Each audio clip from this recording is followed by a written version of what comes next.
Hello students, स्वागत है आपका एक बार फिर हमारे ऑनलाइन प्लेटफॉर्म पर। आज क्लास कंटिन्यू करते हुए, जैसा प्रीवियस क्लास में हम इलेक्ट्रोस्टैटिक पढ़ रहे थे, है ना, स्थिर वैद्युत को डिस्कस कर रहे थे, उसी में आगे बढ़ते हुए आज समझेंगे इलेक्ट्रिक पोटेंशियल क्या होता है ना, विद्युत विभव क्या होता है। इसके बारे में सारा जितना कुछ डेटा है इंपॉर्टेंट, वो सारा डिस्कस करेंगे। डेफिनेशन क्या है, फॉर्मूला क्या है, कहाँ यूज होता है ना, सारी चीजें। तो स्टार्ट करते हैं। इलेक्ट्रिक पोटेंशियल, देखिए क्या होता है इलेक्ट्रिक पोटेंशियल। हिंदी में बोलते हैं इसको विद्युत विभव। विद्युत विभव बोलते हैं। क्या होता है विद्युत विभव? चलिए ध्यान से देखिएगा, पोटेंशियल को कैसे डिस्क्राइब किया जाता है। एक चार्ज है, लेट मान लीजिए वो चार्ज कहां पर रखा हुआ है, इनफाइनाइट पर रखा हुआ है। मुझे नहीं पता उसकी पोजीशन प्लेस कहां पर है, तो मैंने बोल दिया एक आवेश कहां पर रखा गया है, अनंत पर, इनफाइनाइट पर रखा गया है। अब अनंत से इस चार्ज को लेकर आएंगे कहां पर, एक इलेक्ट्रिक फील्ड बनी हुई है इसके अंदर। कहां लेकर आएंगे? इलेक्ट्रिक फील्ड के अंदर किसी बिंदु पर लेकर आएंगे। कहां लेकर आएंगे? इलेक्ट्रिक फील्ड के अंदर किसी बिंदु पर लेकर आएंगे। उस बिंदु पर उस चार्ज को लेकर आने में क्या करना पड़ेगा आपको? वर्क करना पड़ेगा। क्या करना पड़ेगा?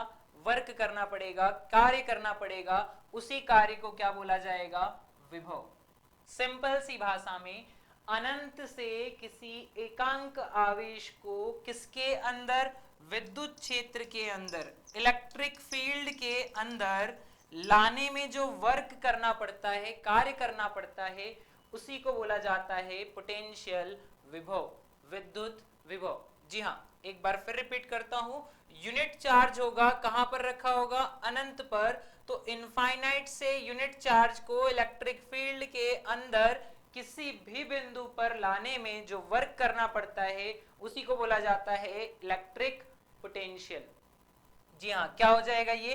Electric potential. सो क्या बोल रहे? चार्ज कैसा था? यूनिट चार्ज था, और इस पे आपने क्या किया? वर्क किया है। तो यहां से फॉर्मूला जो बनता है V का, वो क्या बन जाता है? W upon Q। मीनिंग वही निकल रही जो डेफिनेशन में है। क्या मीनिंग है? यूनिट चार्ज को इंफिनिटी या इनफाइनाइट से इलेक्ट्रिक फील्ड के किसी बिंदु तक लाने में किया गया कार्य क्या होता है? पोटेंशियल होता है, विभव होता है। जी हाँ, क्या है? विभव है, पोटेंशियल है। इस तरीके से नाउ फॉर्मूला बना लिया। अच्छा, डेफिनेशन में एक लाइन लिख देता हूं मैं यहां पर। क्या? Work done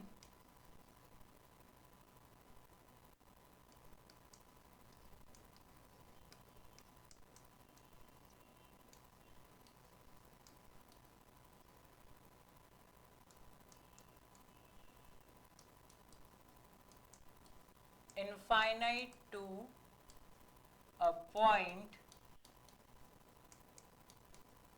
inside electric field, विद्युत क्षेत्र के अंदर, है ना, किसके अंदर? विद्युत क्षेत्र के अंदर किसी बिंदु तक एकांक आवेश को लेकर आने में किया गया कार्य। हिंदी में तो मैं बोल दे रहा हूं, फिर से आप एक बार सुन लीजिए। एकांक आवेश को विद्युत क्षेत्र के किसी बिंदु तक लाने में किया गया कार्य क्या कहलाता है? इलेक्ट्रिक पोटेंशियल कहलाता है। अब इसका फॉर्मूला भी उस डेफिनेशन के अकॉर्डिंग ही बन रहा है। कैसे? तो V इक्वल टू क्या हो गया? W upon Q।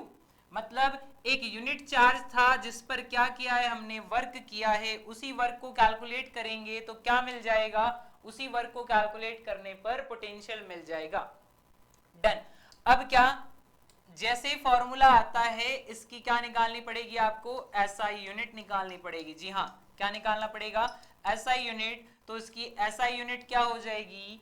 ऊपर वर्क के लिए क्या आता है? जूल, और नीचे चार्ज के लिए क्या आता है? कूलम। तो क्या हो जाएगी यूनिट? जूल पर कूलम, है ना।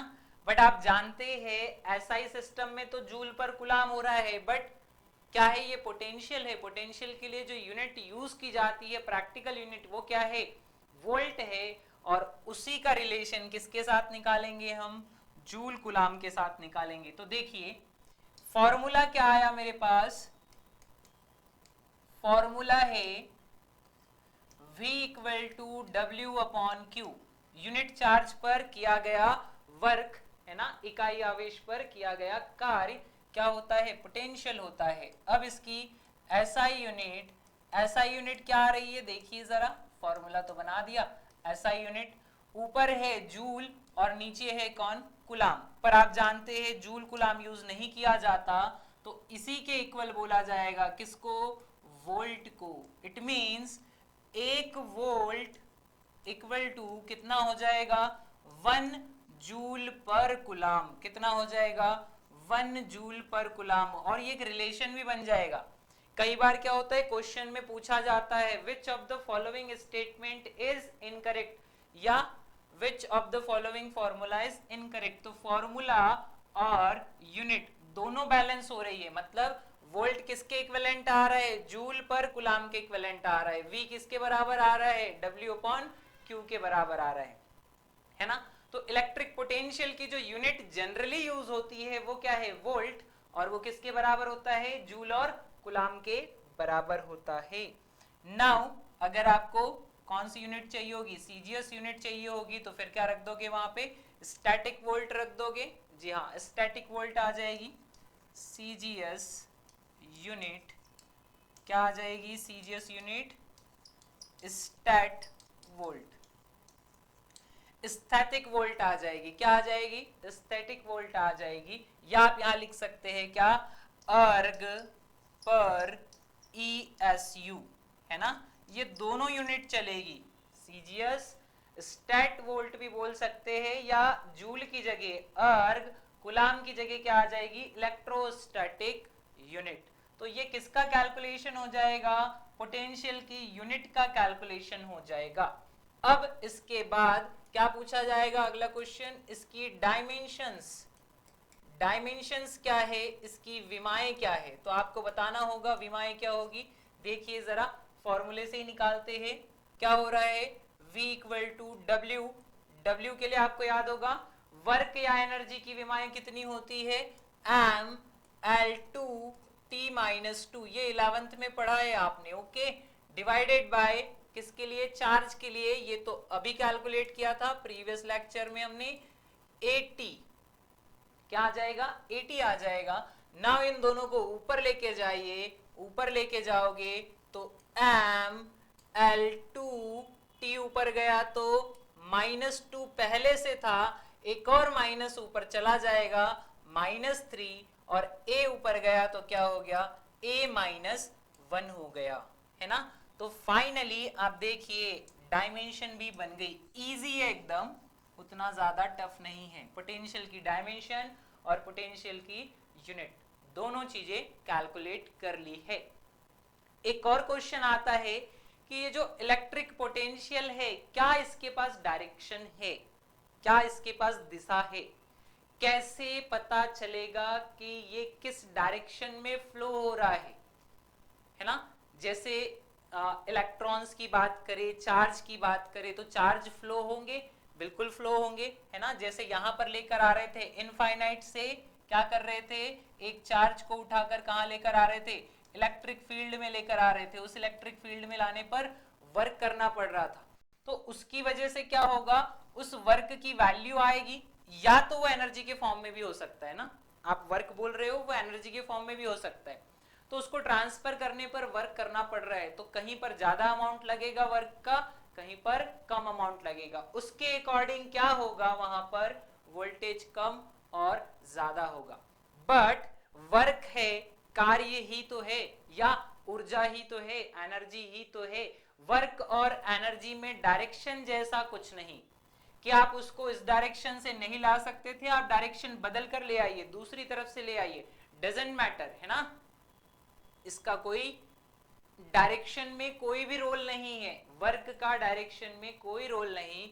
सो वर्क भी स्केलर हो जाएगा, चार्ज भी स्केलर हो जाएगा, मतलब कारक भी अदिश राशि और आवेश भी अदिश राशि। जब दोनों अदिश है तो सामने वाली राशि भी कैसी होगी, अदिश राशि होगी। मतलब वोल्टेज या पोटेंशियल विभव कैसी राशि है, विभव अदिश राशि है। जी हाँ, इसके पास कोई दिशा नहीं है। जबकि हमने पढ़ा था, क्या पढ़ा था, विद्युत क्षेत्र के बारे में, तो विद्युत क्षेत्र कैसी राशि थी, सदिश राशि थी, है ना, एक पर्टिकुलर डायरेक्शन आ रही थी उसमें। विभव कैसी राशि है, अदिश राशि है। इस पे बहुत बार क्वेश्चन बन गया है, इजी सा है। क्या बोलोगे, पोटेंशियल, पोटेंशियल क्या है, स्केलर क्वांटिटी है। कैसी क्वांटिटी है, स्केलर क्वांटिटी है, अदिश राशि है। ये था कुछ बेसिक, जो किसके बारे में था, पोटेंशियल के बारे में। आगे बढ़ते हैं और बात करते हैं किसी सर्किट में जब इसका ट्रांसफर किया जाएगा पोटेंशियल का, विभव का, तो कैसे, किस तरफ चार्ज मूव करेगा, है ना, आवेश किस तरफ जाएगा। या नेक्स्ट चैप्टर में आप पढ़ोगे इलेक्ट्रिसिटी, तो इवन इलेक्ट्रिसिटी के लिए पूछा जाता है, इलेक्ट्रिसिटी कहां से कहां जाती है। वैसे तो सबको पता है कि ट्रांसफर जो होता है हाई टू लो होता है, मींस चार्ज की बात हो या इलेक्ट्रिसिटी की बात हो, कहां से कहां मूव करेगी, high voltage to low voltage, है ना, उच्च विभव से निम्न विभव की तरफ जाएगी। कैसा, उच्च विभव से निम्न विभव की ओर। डन। चलिए बढ़ते हैं आगे और देखते हैं इसका फॉर्मूला क्या होता है। लेट्स सी कि इसका फॉर्मूला क्या बनता है। तो फॉर्मूला तो हमने नॉर्मल देखा अभी, V इक्वल टू क्या आया मेरे पास, W अपॉन Q। इसको बोल दिया मैंने, ये नॉर्मल फॉर्मूला है। अब थोड़ा सा इसमें क्या करते हैं, ऐड करते हैं डेटा, बिकॉज ये कंडीशन को ओके नहीं कर रहा है। क्यों नहीं कर रहा है, ध्यान से समझिएगा, थोड़ी समझने वाली चीजें हैं यहाँ पर। लेट की मैं उसको इनफाइनाइट से लेकर आ रहा हूं, चार्ज को इनफाइनाइट से लेकर आया जा रहा है और इलेक्ट्रिक फील्ड के अंदर किसी पॉइंट पर रखा जा रहा है, यहां तक। डन, यहां पर लेकर आ गए चार्ज को। बट जो वर्क हो रहा है उसके अमाउंट के बारे में आप थोड़े बता पाओगे। क्यों नहीं बता पाओगे, क्योंकि आप इनफाइनाइट से ला रहे हो, आपको पता ही नहीं है अनंत कहां है, कितनी दूरी से लाया जा रहा है, तो आप वर्क कैसे कैलकुलेट कर पाओगे। सो यहां पर वर्क का कैलकुलेशन नहीं होता है।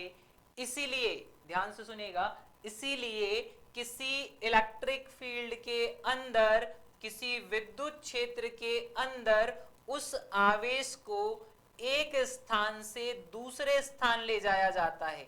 एक स्थान से कहां ले जाया जाता है, उसको दूसरे स्थान ले जाया जाता है। देखो पहले कहां था, वो ए पर था, अब कहां ले जाएंगे हम उसको, बी पर ले जाएंगे। किसके अंदर, इलेक्ट्रिक फील्ड के अंदर ही एक विद्युत क्षेत्र ले लेंगे।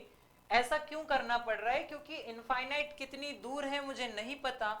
जब उसकी डिस्टेंस नहीं पता है तो मैं वर्क कैलकुलेट कर पाऊंगा, नहीं कर पाऊंगा। जब मैं वर्क कैलकुलेट नहीं कर पाऊंगा तो फिर पोटेंशियल कैसे पता चलेगा, नहीं चलेगा। इसलिए हम क्या कर रहे हैं कि किसी एक पॉइंट से ए से उठाकर उसको कहां ले जा रहे हैं, बी पर। किसके अंदर, विद्युत क्षेत्र के अंदर इलेक्ट्रिक फील्ड। और ये तो मुझे पता है कितनी दूरी तक ले जाना पड़ रहा है, ये डिस्टेंस पता है, ए से बी की डिस्टेंस कितनी है। जब ये कंडीशन आती है, पता है अपन को कि इतनी दूरी पर है, तो मैं आराम से बता सकता हूं कितना वर्क हुआ है। अब जैसे ही वो एक बिंदु से दूसरे बिंदु की कहानी कैलकुलेट होती है, जैसे मान लीजिए आप इनफाइनाइट से ए लेकर आए, इनफाइनाइट से बी लेकर आए, तो क्या हो गया, ए बिंदु पर जो पोटेंशियल है उसको ए मान लीजिए, और बी बिंदु पर जो पोटेंशियल आ रहा है उसको क्या मान लीजिए, बी मान लीजिए। लेट मान लेते हैं, यहां से यहां नहीं ट्रांसफर कर रहे, अनंत से एक बार आपने कहां पहुंचा दिया, ए तक पहुंचा दिया, फिर कहां पहुंचा दिया, बी तक पहुंचा दिया। दो बिंदुओं पर मैंने क्या निकाल लिए, पोटेंशियल निकाल लिए, विभव निकाल लिए। अब जैसे ही मुझे इन दोनों के बीच की दूरी का पता चलेगा, जैसे ही इन दोनों के बीच की दूरी का पता चलेगा, वैसे ही क्या हो जाएगा, इनके बीच का डिफरेंस कैलकुलेट कर लूंगा और पता चल जाएगा क्या, कि एक्चुअल में वर्क कितना है। दोनों के बीच का डिफरेंस ही क्या बता देगा कि उस चार्ज को लेकर आने में एक्चुअल वर्क कितना हुआ है। समझिए, इनफाइनाइट से लेकर आ रहा था, पता नहीं चल रहा था, तो मैंने 2 पॉइंट ले लिए, दोनों पर पोटेंशियल बना लिया, इस पे ए हो गया और इस पे बी हो गया। अब जब दोनों का डिफरेंस निकालूंगा तो इजीली पता चल जाएगा वर्क कितना हुआ है कंपेयर करके। तो उस केस में क्या किया जाता है, दोनों का डिफरेंस निकाला जाता है, जिसको बोलते हैं क्या, पोटेंशियल डिफरेंस। क्या बोला जाता है इसको, पोटेंशियल डिफरेंस बोला जाता है। हिंदी में बोलते हैं विभव का अंतर या विभवांतर। और इसी से क्या क्लियर होता है कि पोटेंशियल को नहीं मापा जा सकता, विभव को कभी नहीं माप सकते। क्यों नहीं माप सकते, क्योंकि अनंत का कोई अता पता नहीं है। तो फिर वो जो वोल्ट में वैल्यू लिखी होती है वो किसकी होती है, वो होती है किसकी, पोटेंशियल डिफरेंस की। मतलब V नहीं होगा कैलकुलेट, तो क्या कैलकुलेट करेंगे, VA माइनस VB कैलकुलेट करेंगे। और ये VA माइनस VB क्या बताएगा कि जिस यूनिट चार्ज को आप दो बिंदुओं पर लाकर रख रहे हैं उस पर कितना वर्क डन हुआ है। मीन्स आपके पास एक और नया फॉर्मूला बन जाएगा, क्या, VA minus VB equal to W upon Q।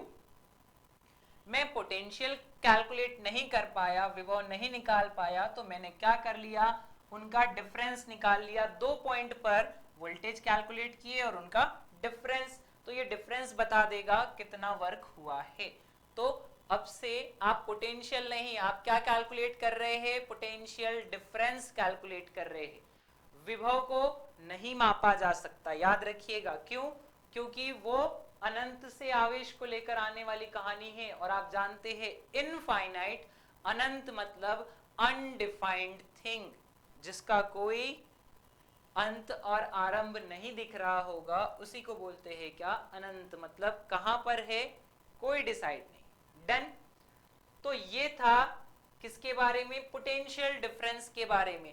क्यों नहीं विभव कैलकुलेट होगा, क्योंकि अनंत है, इसलिए कौन कैलकुलेट होगा, पोटेंशियल डिफरेंस, विभवांतर को मापा जाएगा। आई होप चीजें आपको क्लियर होगी। डन। चलिए आगे बढ़ते हैं। जैसे ही हमने पोटेंशियल डिफरेंस निकाल लिया, नया फॉर्मूला मिल गया। अब इससे भी आप यूनिट निकालोगे तो वही होगा ना, W अपॉन Q, वही आ जाएगा वोल्ट। सो यूनिट इसकी भी क्या रहती है, वोल्ट ही रहती है, अलग से कोई यूनिट लाने की जरूरत नहीं है। विभव और विभवांतर को एक ही जैसा माना जाता है। विभव किसी एक बिंदु के लिए था, विभवांतर दो बिंदुओं के बीच विभव का अंतर बताता है, potential difference between 2 points. Done. हाँ जी, डन हो गया। अब बढ़ते हैं आगे और देखते हैं नेक्स्ट थिंग क्या है। जैसे फॉर एग्जांपल क्या करें, इसको फॉर्मूला बनाने की कोशिश करते हैं। लेट कि हमने बनाया एक फॉर्मूला जो था VA माइनस VB, या फिर इसको अभी के लिए मैं लिख दूं V इक्वल टू क्या, W अपॉन Q। ओके। अब मुझे क्या करना है, इस Q को कंसीडर करना है एज अ पॉइंट चार्ज। तो हेडिंग क्या हो जाएगी, potential due to point charge. Potential due to क्या, पॉइंट चार्ज, बिंदु आवेश के कारण, बिंदु आवेश के कारण विभव। कैसा पोटेंशियल चाहिए, जो किसके थ्रू निकल कर आ रहा होगा, पॉइंट चार्ज के थ्रू आ रहा होगा। जैसे हमने इलेक्ट्रिक फील्ड निकाली थी किसकी वजह से, पॉइंट चार्ज की वजह से, बिंदु आवेश की वजह से, वैसे ही अब क्या निकालना पड़ रहा है, विभव निकालना पड़ रहा है। तो फॉर्मूला वही यूज करेंगे। अब उसमें जो W है वो क्या होता है, वर्क डन होता है। चलिए लेट यही कैलकुलेट करते हैं। W इक्वल टू क्या होता है, F इंटू आर होता है, फोर्स इंटू डिस्टेंस। और आप जानते हैं इलेक्ट्रिक वाला चैप्टर है ना, इलेक्ट्रोस्टैटिक है, तो उसमें फोर्स भी कौन सा आएगा, इलेक्ट्रोस्टैटिक फोर्स आएगा। सो V इक्वल टू ऊपर 1/4 पाई एप्सिलॉन 0 क्या आ जाएगा, Q1 Q2 upon R square into R, ये वाला होल डिवाइडेड बाय Q, इस तरीके से आएगा। तो इसमें फाइनली होगा क्या कि एक चार्ज से एक चार्ज कट जाएगा, एक आर से एक आर कट जाएगा, और क्या बचेगा आपके पास, सिंपल सा फॉर्मूला V इक्वल टू 1/4πε0। एक ही चार्ज बचा है, एक तो कैंसिल आउट हो गया है, तो एक बचा है तो उसको सिर्फ Q लिख दो, और एक आर स्क्वायर का आर ऊपर वाले आर से कट गया, तो क्या बचा है, सिर्फ एक आर बचा है।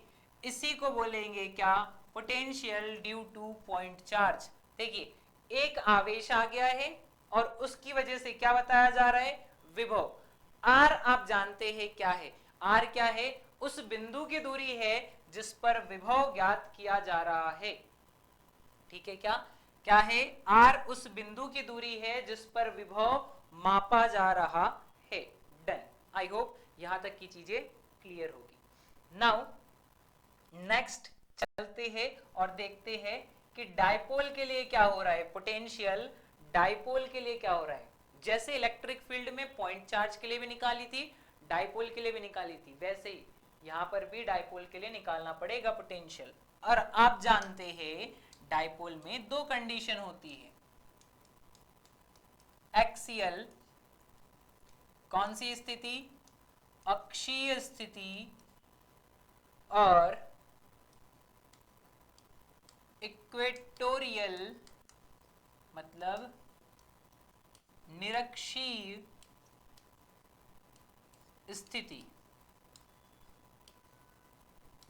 एक अक्षीय स्थिति है और दूसरी क्या है, निरक्षीय स्थिति है। जी हाँ, दो कंडीशन कंसीडर कर ली हमने, एक एक्सियल और एक इक्वेटोरियल। नाउ देखते हैं दोनों में क्या आता है फॉर्मूला। जैसे इलेक्ट्रिक फील्ड में निकाले थे वैसे ही सेम, तो यहाँ पोटेंशियल के लिए हो जाएगा।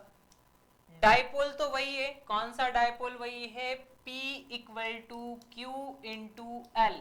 द्विध्रुव की बात हो रही है, द्विध्रुव के कारण विद्युत विभव क्या निकाल रहे, द्विध्रुव के कारण विद्युत विभव। पहले पॉइंट चार्ज मतलब बिंदु आवेश के कारण देखा था, अब द्विध्रुव के कारण विद्युत विभव निकाला जा रहा है। V इक्वल टू कितना, 1/4πε0। देखिए डेरिवेशन करोगे बहुत टाइम वेस्ट होगा, डायरेक्ट फॉर्मूला याद रखोगे जल्दी सॉल्व हो जाएगा। यहां पर आता है क्या, ऊपर आप जानते हैं डायपोल है तो Q की जगह क्या यूज होगा, P आ जाएगा, और P अपॉन क्या हो जाएगा, R। स्क्वायर या क्यूब, क्या करना है, स्क्वायर या क्यूब, तो ध्यान से स्क्वायर होगा। क्यों, क्योंकि आप जानते हैं 1/4πε0 Q अपॉन R किसका फॉर्मूला होता है, वोल्टेज का, V का पोटेंशियल का फॉर्मूला होता है। और अगर मैं इसमें ऊपर भी R से मल्टीप्लाई कर दूं, नीचे भी R से मल्टीप्लाई कर दूं, तो Q इंटू लेंथ या डिस्टेंस, Q इंटू लेंथ या डिस्टेंस कितना हो जाएगा, P। तो इसकी जगह में क्या लिख दूंगा, P, और नीचे R इंटू R क्या हो जाएगा, R स्क्वायर हो जाएगा। जी हाँ, ऐसे।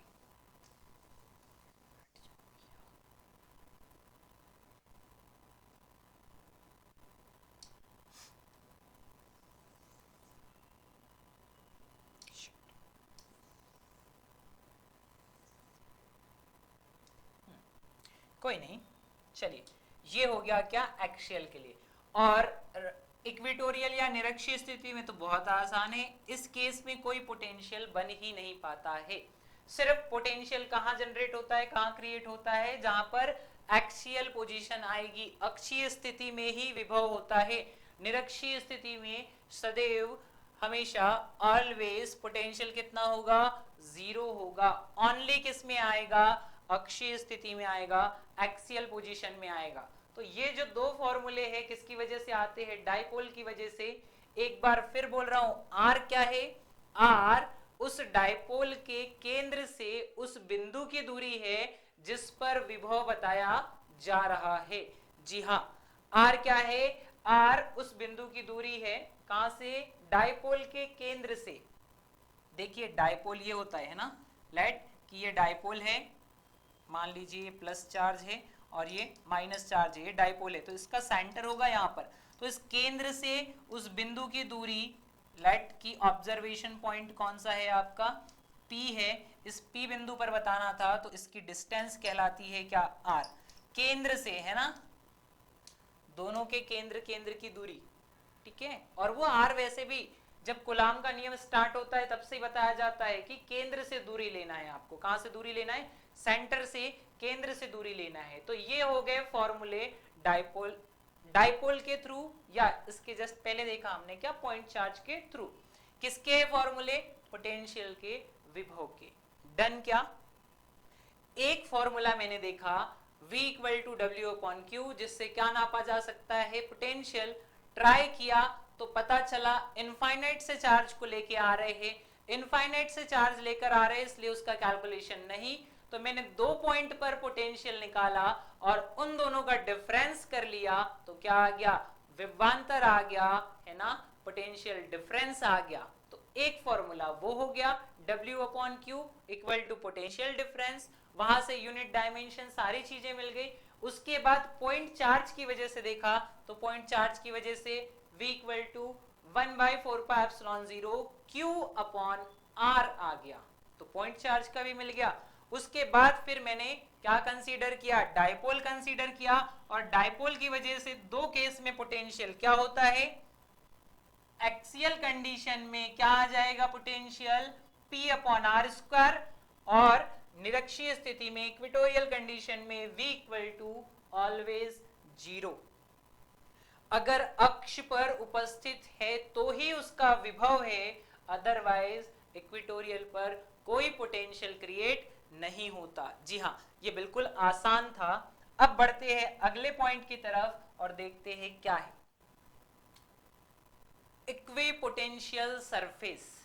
क्या, इक्विपोटेंशियल सरफेस, समविभव पृष्ठ, क्या बोलते हैं इसको, समविभव पृष्ठ। क्या होता है ये, ऐसा सरफेस, ऐसी सतह जिसके सभी बिंदुओं पर विभव कैसा हो, समान हो। देखिए लिखा क्या है, इक्विपोटेंशियल, इक्वी मतलब सेम, पोटेंशियल मतलब पोटेंशियल, और सरफेस मतलब ऐसी सतह, चालक की ऐसी सतह जिसके प्रत्येक बिंदु पर विभव का मान समान हो, समविभव पृष्ठ कहलाता है ना। क्या बोलेंगे, इक्विपोटेंशियल मतलब potential at every point of surface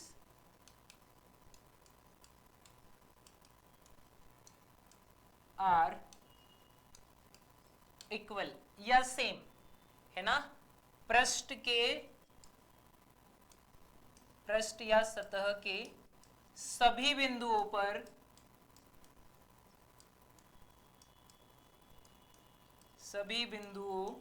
पर समान होता है, कौन,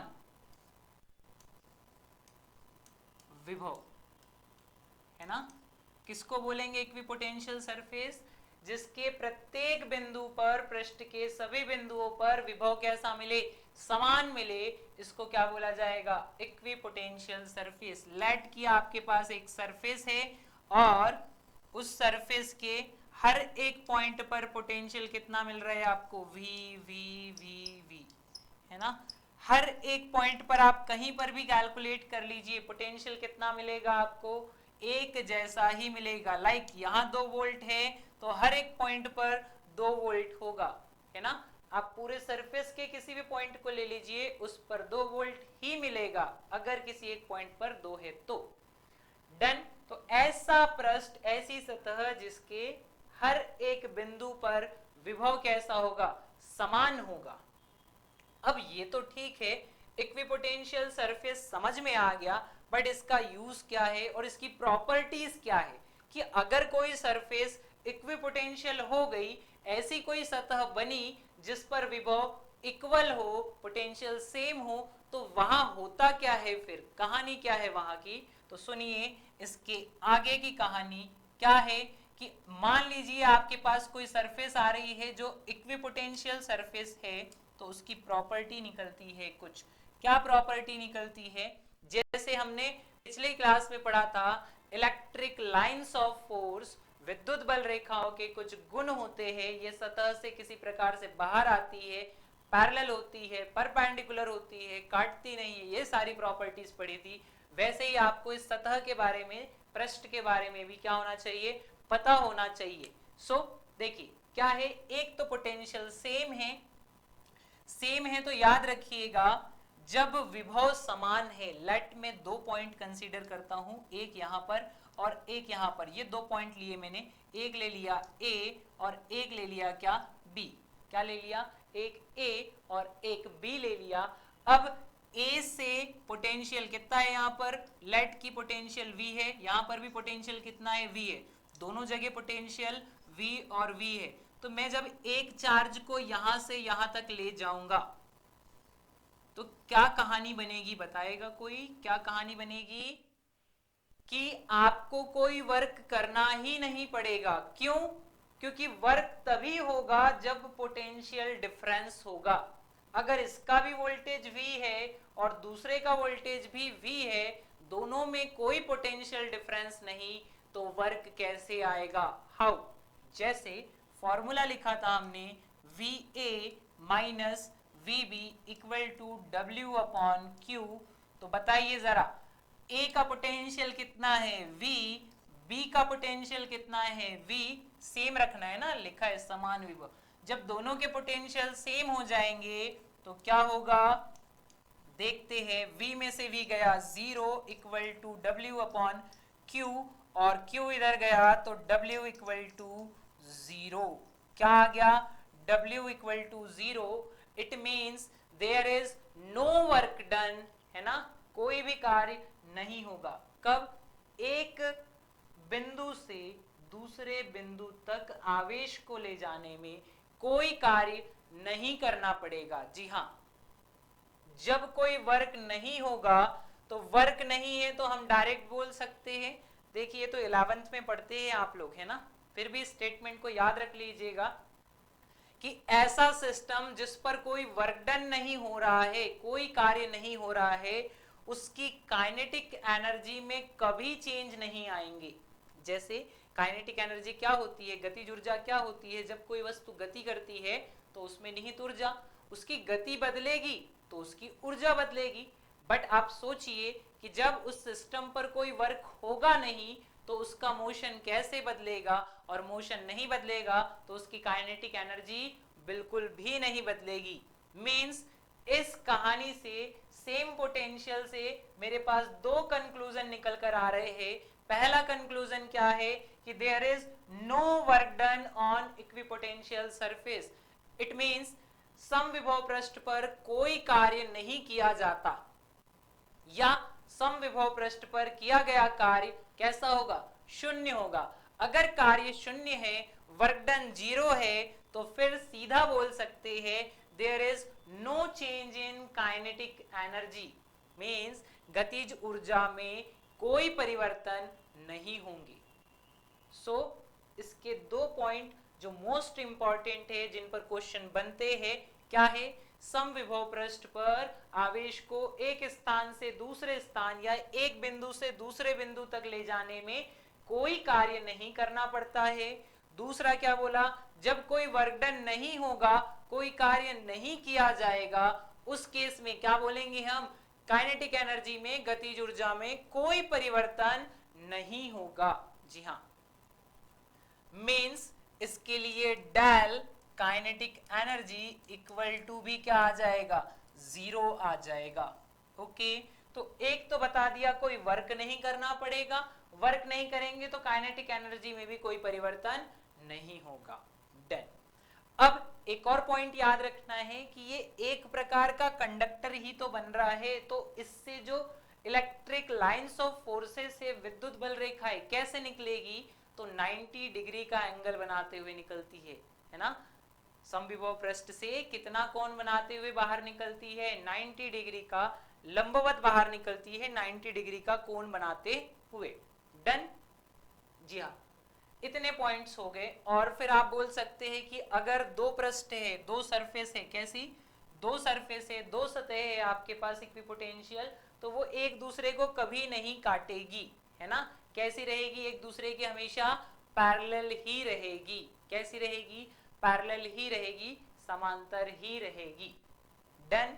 जी हाँ, आई होप इक्विपोटेंशियल सरफेस आपको समझ में आई होगी। ऐसी सतह जिस पर विभव समान है तो कोई वर्क नहीं करना पड़ेगा, किया गया कार्य शून्य होगा, और किया गया कार्य शून्य होता है तो गतिज ऊर्जा में परिवर्तन नहीं होगा। गतिज ऊर्जा में परिवर्तन नहीं होगा, जो पहले थी वही रहेगी। डन। तो ये था किसके बारे में, इक्विपोटेंशियल सरफेस के बारे में।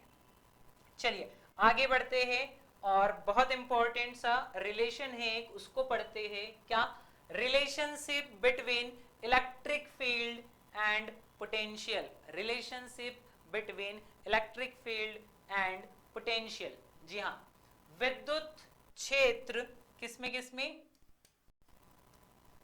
विद्युत क्षेत्र तथा विभव किसके बीच संबंध बता रहे हैं हम, संबंध बताया जा रहा है विद्युत क्षेत्र तथा विभव के बीच में। विद्युत क्षेत्र और विभव के बीच क्या संबंध है, क्या रिलेशनशिप है, ध्यान से देखिए आप।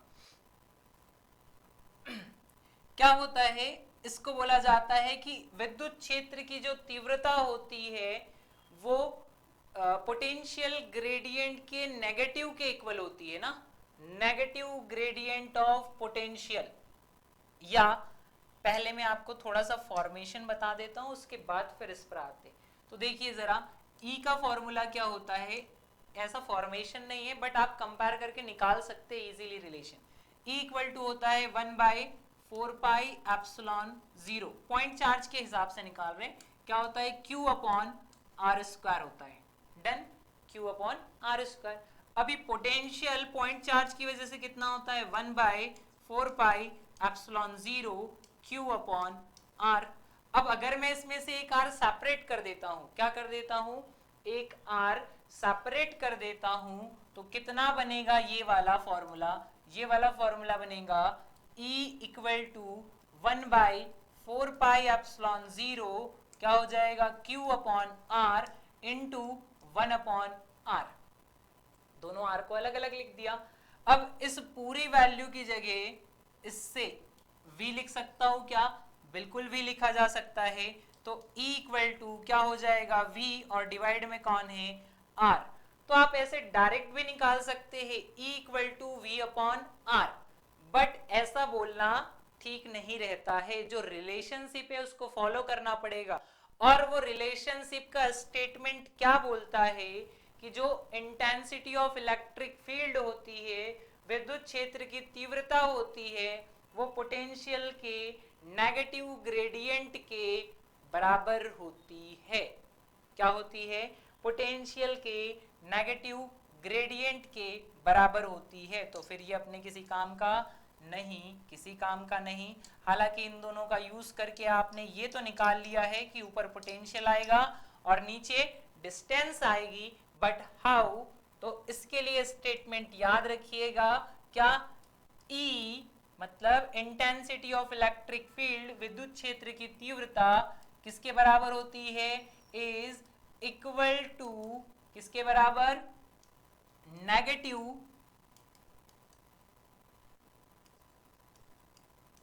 Gradient of potential. डन। क्या, E मतलब विद्युत क्षेत्र कैसी ऋणात्मक, पोटेंशियल ग्रेडियंट मतलब क्या होता है, विभव प्रवणता। विद्युत क्षेत्र क्या होता है, ऋणात्मक विभव प्रवणता के बराबर होता है, के बराबर होता है। विद्युत क्षेत्र विभव प्रवणता कौन सी, ऋणात्मक विभव प्रवणता के बराबर होता है। अब कहानी ये आती है कि ये विभव प्रवणता क्या है, प्रवणता क्या है, ग्रेडियंट समझ लीजिए, पोटेंशियल में उसको हम इजीली अप्लाई कर देंगे। तो ग्रेडियंट मतलब क्या होता है, ग्रेडियंट मतलब प्रवणता किसको बोलते हैं, प्रवणता बोला जाता है जब किसी फिजिकल क्वांटिटी में, जब किसी भौतिक राशि में क्या होता है, लेंथ या डिस्टेंस, लंबाई या दूरी के अनुसार उसके मान में परिवर्तन होता है। जब किसी भौतिक राशि का मान लंबाई या दूरी के सापेक्ष क्या हो रहा होगा, परिवर्तित हो रहा होगा, तो वहां पर क्या निकालेंगे, ग्रेडियंट या प्रवणता निकालेंगे। जैसे मान लीजिए मेरे पास एक कंडक्टर रॉड है, इसमें क्या होगा, लेंथ है, रॉड या वायर ले सकते हैं, इसके पास लेंथ है, तो लेट कि इस कॉर्नर पर ज्यादा पोटेंशियल है और इस कॉर्नर पर कम पोटेंशियल है, तो मैं क्या करूंगा, पर यूनिट लेंथ इसमें पोटेंशियल को कैलकुलेट करूंगा, इसकी प्रति इकाई लंबाई पर विभव को मापा जाएगा। इसीलिए क्यों, क्योंकि होता है ना, एक्चुअल में ये है कि किसी कॉर्नर पर पोटेंशियल विभव कम हो सकता है, कहीं ज्यादा हो सकता है, तो आप उसको पर यूनिट लेंथ कैलकुलेट कर लीजिए ताकि उस पूरे कंडक्टर का वोल्टेज या उससे रिलेटेड जो भी चीजें हैं, जो भी फिजिकल क्वांटिटी है, वो आप इजीली निकाल पाओ। इसलिए पर यूनिट लेंथ, ग्रेडियंट कैसे निकालेंगे, पर यूनिट लेंथ कैलकुलेट करके, है ना, प्रति इकाई लंबाई कैलकुलेशन होंगे तो क्या आ जाएगा, ग्रेडियंट आ जाएगा। ऊपर क्या रखना है, तो ऊपर आपको वो क्वांटिटी रखना है जिसको कैलकुलेट किया जा रहा है। तो कौन सा ग्रेडियंट है, देखिए जरा ध्यान से, कौन सा ग्रेडियंट है, पोटेंशियल ग्रेडियंट है। पोटेंशियल ग्रेडियंट मतलब dv, और किसके रिस्पेक्ट में, लेंथ के रिस्पेक्ट में, तो क्या लिख देंगे, dr या dl लिख सकते हैं आप, dr या dl। कैसी, तो नेगेटिव, नेगेटिव सिर्फ साइन है जो बताता है कि दोनों एक दूसरे के अपोजिट होगा। ग्रेडियंट इंक्रीज होगा तो इंटेंसिटी डिक्रीज होगी, ग्रेडियंट डिक्रीज होगा इंटेंसिटी बढ़ेगी, उल्टा होता है। कौन, E। ये रहा दोनों के बीच relation, E equal to minus dv upon dr। dv upon dr क्या है, पोटेंशियल ग्रेडियंट है। ये क्या है, dv अपॉन dr विभव प्रवणता, जी हाँ, क्या है, विभव प्रवणता है, पोटेंशियल ग्रेडियंट है। आप चाहे तो उसकी यूनिट फिर निकाल सकते हैं, बिल्कुल निकाल सकते हैं, और यूनिट तो निकालना भी पड़ेगा। लेट्स सी क्या कहानी हो रही है। तो मैंने कहा दोनों में संबंध क्या आ रहा है, E equal to minus dv upon dr। क्या हो रहा है, E equal to minus dv upon dr आ रहा है। जैसे ही E equal to minus dv upon dr आया, यहां से मिल जाएगी हमें एक और यूनिट, किसकी, इलेक्ट्रिक फील्ड की।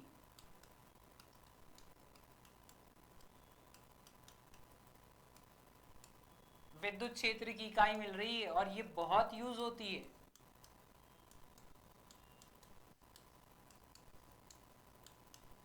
चलिए देखते हैं क्या आई है विद्युत क्षेत्र की इकाई।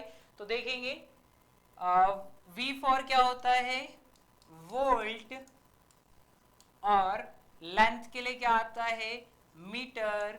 तो यूनिट क्या हो गई, E के लिए वोल्ट पर मीटर। मतलब एक यूनिट तो हमने पढ़ी थी क्या, न्यूटन पर कूलाम, और दूसरी यूनिट अभी क्या निकल के आई, वोल्ट पर मीटर। मतलब क्या कि विद्युत क्षेत्र की दो इकाई हो गई, न्यूटन पर कूलाम और वोल्ट पर मीटर। और आप जानते हैं वोल्ट और मीटर दोनों ऐसा ही है, तो ये दोनों यूनिट कैसी होगी, ऐसा यूनिट ही होगी।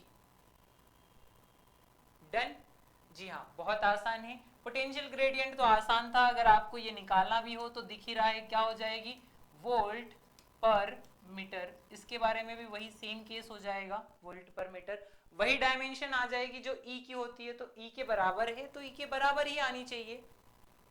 भाई फिजिक्स में तो ये कॉन्सेप्ट यही बोलता है ना, फिजिक्स का बेसिक ही है कि अगर इक्वल है मतलब LHS इक्वल टू RHS, जो LHS का होगा वही RHS का होगा। तो जब E की यूनिट हो रही है, डायमेंशन हो रही है, जो भी आएगी निकलकर वो सारी किसके लिए हो जाएगी, dV अपॉन dr के लिए भी हो जाएगी। डन क्या, जी हाँ। तो ये था बेसिक सा कुछ किसके ऊपर, जो पोटेंशियल है, इलेक्ट्रिक पोटेंशियल है, विद्युत विभव है, उसके ऊपर। एक और चीज छोटी सी डिस्कस करते हैं, बट ये छोटी सी चीज बहुत काम आती है और काफी क्वेश्चन बने हुए हैं प्रीवियस ईयर में इसके ऊपर। आपको याद होगा हमने एक कंडक्टर गोला लिया था, क्या लिया था, एक कंडक्टर स्फीयर लिया था, और एक क्या लिया था, सेल लिया था, गोलीय कोश लिया था, और दोनों पर विद्युत क्षेत्र निकाले थे। तो लेट कि मेरे पास क्या है, एक सॉलिड स्फीयर है, या सिर्फ स्फीयर बोल दूं, गोला है, और एक क्या है, एक हॉलो है, जिसको क्या बोल दे हम, शेल बोल सकते हैं, गोलीय कोश। ये दो ले लिए, एक सेल ले लिया और एक क्या ले लिया, स्फीयर ले लिया, दोनों। अब कहानी क्या है कि स्फीयर सॉलिड होता है अंदर से और ये कैसा होगा, हॉलो होगा। तो इसमें क्या बताना है आपको, पोटेंशियल बताना है, विभव बताना है। सेम कितने पॉइंट कंसीडर कर लेंगे हम, 3 पॉइंट कंसीडर कर लेंगे, एक इनसाइड द सेल, दूसरा एक इनसाइड द सेल, दूसरा सरफेस, और तीसरा आउटसाइड। 3 पॉइंट जहां पर आपको ऑब्जर्वेशन करने हैं। कहां पर, एक तो इनसाइड हो जाएगा, दूसरा सरफेस पर हो जाएगा, और तीसरा क्या हो जाएगा, आउटसाइड हो जाएगा। ऐसे 3 बिंदुओं पर आपको क्या पता करना है, विभव पता करना है। जी हाँ, क्या कैलकुलेट करना है, विभव कैलकुलेट करना है।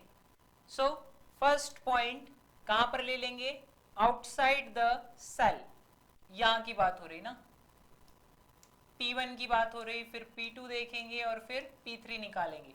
तो आउटसाइड द स्फीयर, सीधा लिखता हूं मैं, आउटसाइड स्फीयर नहीं सॉरी सेल, आउटसाइड मतलब उसके बाहर।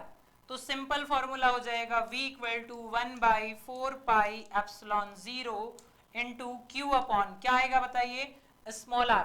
जैसे E के फॉर्मूले थे सेम वैसे ही फॉर्मूले है, बस थोड़ा लिटिल बिट चेंज होता है, तो उस चेंज को डिस्कस करेंगे। ओके, नाउ सेकंड कहां पर, ऑन सरफेस, कहां पर चाहिए, ऑन सरफेस मतलब सतह पर चाहिए। अब सतह पर बताना है, तो सतह पर क्या होता है, V equal to 1/4 pi epsilon 0 Q upon क्या होगा सरफेस पर, देखिए यहां से सेंटर से सरफेस की डिस्टेंस क्या कहलाती है, रेडियस ही तो कहलाती है।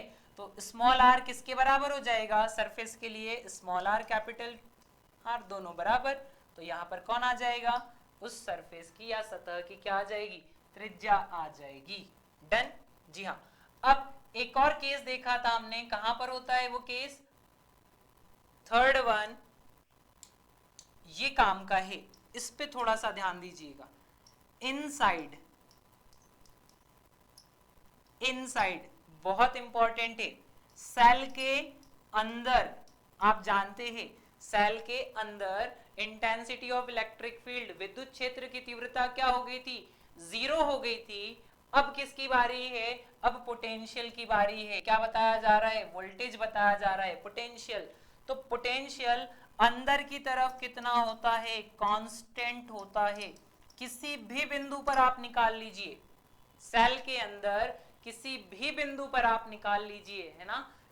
इवन आप सेंटर पर भी कैलकुलेट कर लीजिए, आप कहा सेंटर पर भी कैलकुलेट कर लीजिए। V इक्वल टू कॉन्स्टेंट मतलब एक निश्चित मान के साथ होता है, और वो निश्चित मान किसके बराबर होता है, जितना वोल्टेज सरफेस पर होता है उसी के बराबर होता है। मान लीजिए कि इस गोलीय कोश या सेल के ऊपर 10 वोल्ट का क्या है, आवेश वितरित है। 10 वोल्ट का चार्ज उस पे क्या है, डिस्ट्रीब्यूटेड है। नाउ आपसे पूछा जा रहा है बताइए उस सेल के केंद्र पर कितना होगा। आपका आंसर जाना चाहिए जितना सरफेस पर होता है। कितना होता है सरफेस पर, कितना है, 10 वोल्ट है, तो अंदर सेंटर पर निकालो या अंदर किसी और बिंदु पर निकालो, कितना होगा, 10 ही होगा। जबकि विद्युत क्षेत्र अंदर कैसा हो गया था, 0 हो गया था। इसीलिए मैंने कहा छोटी सी बात है पर इंपॉर्टेंट है, ये वाला पॉइंट आपके दिमाग में रहना चाहिए। जी हाँ, अब किसकी बारी है, अब गोले की बारी है। लेट कि इसके केस में क्या आ रही है कहानी। इसके लिए भी कितनी कंडीशन बनाएंगे, 3 कंडीशन। पहली कौन सी, आउटसाइड, आउटसाइड मतलब बाहर की तरफ। क्या हो रहा है बाहर की तरफ, बताइए जरा। v equal to 4 pi epsilon 0 क्या हो जाएगा, q अपॉन r। सिंपल, क्यों, क्योंकि वो r डिस्टेंस पर होगा तो हम दूरी कितनी ले लेंगे, यहां से यहां तक की r ले लेंगे, है ना। अब सरफेस पर आप जानते हैं सरफेस पर क्या हो जाता है, सेकेंड पॉइंट उसी के जैसा, ऑन सरफेस, सतह पर क्या होता है, सतह पर स्मॉल r और कैपिटल R दोनों बराबर हो जाते हैं। जी हाँ, ये केंद्र से उस बिंदु की दूरी और केंद्र से सतह की दूरी दोनों r बराबर हो जाएंगे, तो v equal to 1 upon 4 pi epsilon 0 क्या हो जाएगा, q अपॉन कैपिटल R।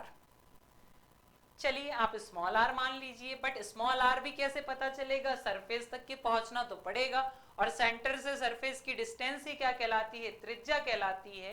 तो वहां डायरेक्ट आप किसको रख सकते हैं, त्रिज्या को रख सकते हैं, r को रखा जा सकता है। फिर कौन आता है, थर्ड वन। थर्ड वन क्या है, थर्ड वन इनसाइड, और यही तो है इंटरेस्टिंग, इनसाइड वाला। कौन सा, इनसाइड, अंदर। अंदर कितना होता है, v equal to 1 by 4 pi epsilon 0। इसको थोड़ा संभल के याद रखना पड़ेगा आपको, है ना। आपको बोला था इलेक्ट्रिक फील्ड में भी वो फॉर्मूला याद रखना पड़ता है, और पोटेंशियल के केस में भी इनसाइड वाला फॉर्मूला याद रखना पड़ता है। बाकी तो नॉर्मल है, आप देखिए q upon r, q upon r, q upon r, q upon r, easily याद हो जाते हैं। बस यहाँ पे थोड़ा सा 3r square minus are square, कौन सा, capital R square minus small r square, upon कितना हो जाएगा, अपॉन हो जाएगा r का क्यूब। तो ये फॉर्मूला आपको क्या करना पड़ेगा, याद करना पड़ेगा। और फिर इसके बाद आप देखोगे जब इसको कट करोगे किससे, r इक्वल टू सेंटर पर जाओगे तो क्या कर दोगे, 0 रख दोगे, और 0 रखने पर क्या हो जाएगा, कट जाएगा, और कितना आ जाएगा, 3 बाय कितना, 4 पाई, ऊपर का r चला गया है और नीचे का r बच जाएगा। ठीक है क्या, बहुत आसान है, इतना कुछ टफ नहीं है, इजी होता है ना, तो आप लोग कर लोगे, आसान है। ये था ओवरऑल एक छोटी सी समरी, किसके ऊपर थी समरी, एक छोटी सी समरी किसके ऊपर थी, पोटेंशियल के ऊपर। सॉरी, इसमें क्यों लिखना भूल गए थे, हाँ क्यों आ जाएगा यहाँ पे, क्यों लिखना भूल गए थे, क्यों लिख सकते नहीं, क्यों लिखना ही पड़ेगा आपको, ये तो आर को रिप्लेस कर रहा था बस। ठीक है, तो क्या देखा, पोटेंशियल क्या होता है, इसके फॉर्मूले देखे, है ना। पॉइंट चार्ज के केस में क्या है, डायपोल के केस में क्या है, उसके बाद हमने देखा इक्विपोटेंशियल सरफेस क्या होती है। इक्विपोटेंशियल सरफेस के बाद में क्या देखा कि इलेक्ट्रिक फील्ड और पोटेंशियल में क्या रिलेशन है, और फिर ये ऐसा केस है जिस पर क्वेश्चन बन चुके हैं, है ना। तो इतना भी लाइटली ना ले आप इन चीजों को, सारी चीजें इंपॉर्टेंट होती है, खास करके इसको तो याद रखिए आप, सेल वाले क्वेश्चन ज्यादा आते हैं, उसमें इलेक्ट्रिक फील्ड भी पूछता है और पोटेंशियल भी पूछता है। डन, जी हाँ, यहां होता है पोटेंशियल का काम खत्म। नेक्स्ट अब बचता है आपके पास क्या, कैपेसिटेंस और गॉस लॉ वगैरह, गॉस थ्योरम वगैरह जो है वो बचती है। तो पहले गॉस थ्योरम पढ़ लेंगे और उसके बाद फिर किसको पढ़ेंगे, कैपेसिटेंस को पढ़ेंगे, संधारित्र को पढ़ा जाएगा। डन, तो आज के लिए इतना ही, मिलते हैं नेक्स्ट क्लास में। Thank you so much for watching.